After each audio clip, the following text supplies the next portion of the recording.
မင်္ဂလာပါရှင်မင်းရဲ့ YouTube channel လေးကကြိုဆိုပါရစေဒီနေ့ကတော့မင်းကတာလပေါ့ဟင်းလေးချက်စားပါမယ်တချို့ကတော့ကရင်တာလပေါ့လို့လည်းခေါ်တယ်မင်းတို့မွန်ပြည်နယ်ကဒါမွန်ချက်လေးပေါ့နော်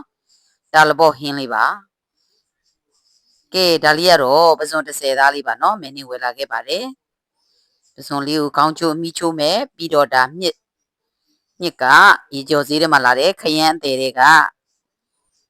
ဘိုးမြက်ကလေးဝယ်ပြီးတော့ပေါက်ပြီးတော့မင်းဒါလေးချက်မှာဖြစ်ပါတယ်ပေါ်ကြောတွေကိုအကုန်ခွာပစ်ကြတယ်ပြီးရင်ပေါက်ရတယ်ကဲဒါလေးတွေကိုပေါက်ချက်တာနဲ့လှီးချက်တာနဲ့ဘာကွာလဲဆိုတော့ပေါက်ချက်တာပို့ပြီးတော့စားလို့ကောင်းပါတယ်စားတောက်တွေကစားလို့ရှိရင်သူ့နီးသူ့ဟန်လေးတွေနဲ့ပို့ရောကောင်းပါတယ်ညစ်ကလေးတွေကိုပပလှီးပြီးချက်တဲ့အရသာတဲ့မင်းကဒီလိုရတာကိုပို့ပြီးတော့ကြိုက်ပါတယ်ကဲအခုဆိုရင်တော့ဒါလေးတွေအားလုံးလှီးပြီးတာဝဘိုးမြင့်နှစ်ချောင်းက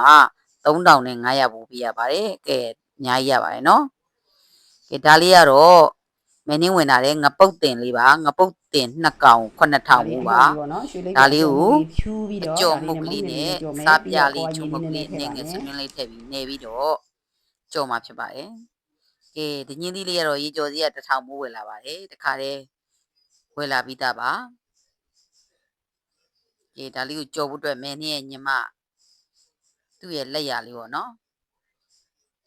စီများလေးထည့်ပြီးတဲ့ဦးရဲ့ထည့်ကြော်ရပါတယ်။အိုးကအပြားဆိုတော့ကြော်ရတာလေးကတော့နည်းနည်းလေးတော့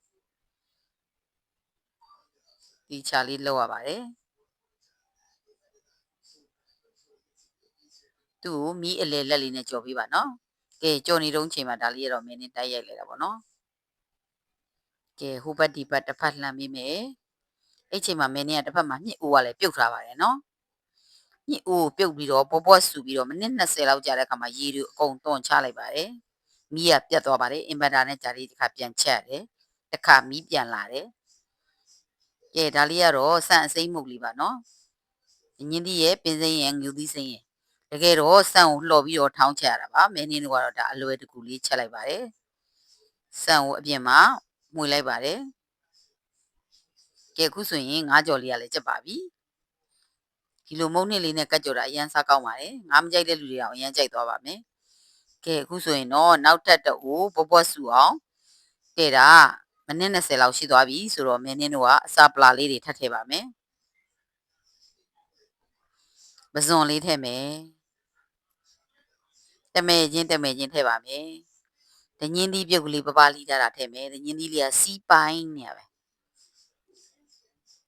ပင်စင်းကိုနောက်ဆုံးမှထည့်နော်စူးပုတ်တွေ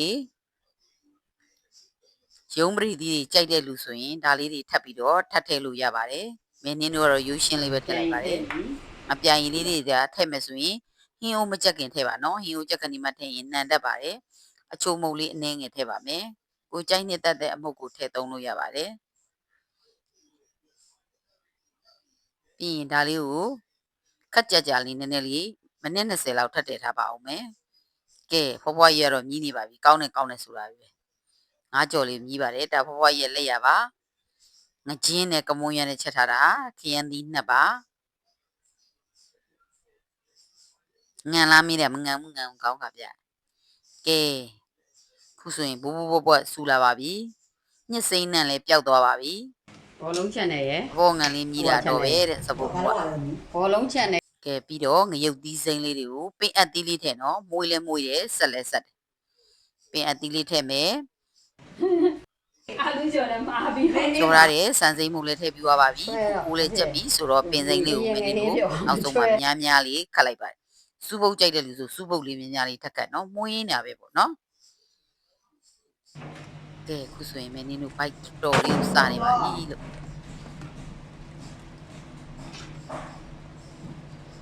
စက်တာလပေါ်ကရင်မြစ်စက်တာလပေါ်လားမွန်မြစ်စက်တာလပေါ်လားနိကြီးတော်ယူစောင့်နေတာပေါ့နော်ညီမယောက်ျားရဲ့ကြီးတော်ယူစောင့်နေတာပါလို့သမင်းစားပါတော့မယ်အေးဆိုရင်ငါကြော်ကဲအခုကဒီမှာငါကြော်လေးနဲ့ဒီဟင်းလေးငရဲနဲ့ကမွန်ရွက်နော်ငါကြော်နဲ့မြစ်စက်တာလပေါ်မြစ်စက်တာလပေါ်လေးညာတော့ရှယ်ပဲစားကြပါမယ်ကဲငပိလေးတစ်ခွက်နဲ့တော့ကောင်းကောင်းလေးဆွဲကြတော့သမင်းမိတ်မိတ်စားကြမယ်လို့ ကဲအခုတော့ထမင်းစားဖို့ပြင်နေပါတယ်လို့ဧည့်သည်တော်ရက်လည်းမလာသေးဘူးဘိုက်ကလည်းတော်တော်လေးကိုစားနေပါပြီဒီဟင်းရလေးပူပူလေးမှတောက်လို့အရန်ကောင်းတယ်ခုလိုမိုးရင်းချိန်မှာခဏခဏချက်စားအရန်ကောင်းတယ်ညစ်ပေါ်တဲ့ချိန်မင်းနင်းတို့ကအကျော်တက်တော့တစ်နှစ်မှာတစ်ချိန်တစ်ချိန်တော့ရအောင်စားလိုက်ကဲခုဆိုဧည့်သည်လာပါပြီ ကဲဧည့်သည်လာပါပြီရှင်မင်းနေ့ရဲ့အင်ကြီးလေးဝတ်လာတဲ့ model လေးပါပဲနော် ဘုံမချီကာဝင်လေးဝတ်လာခဲ့တယ်ရမ်းမိုက်တယ်ဗောနော်ကဲ80ကျော်ကြီးလမ်းနေရကဲစားရရမယ်လို့ညီမနှစ်ယောက်ပေါ့ဒါမင်းနဲ့ညီမရဲ့ရောက်ခမရဲ့သူရဲ့အမရဲ့သူရဲ့ဆွဲကြပြီနော်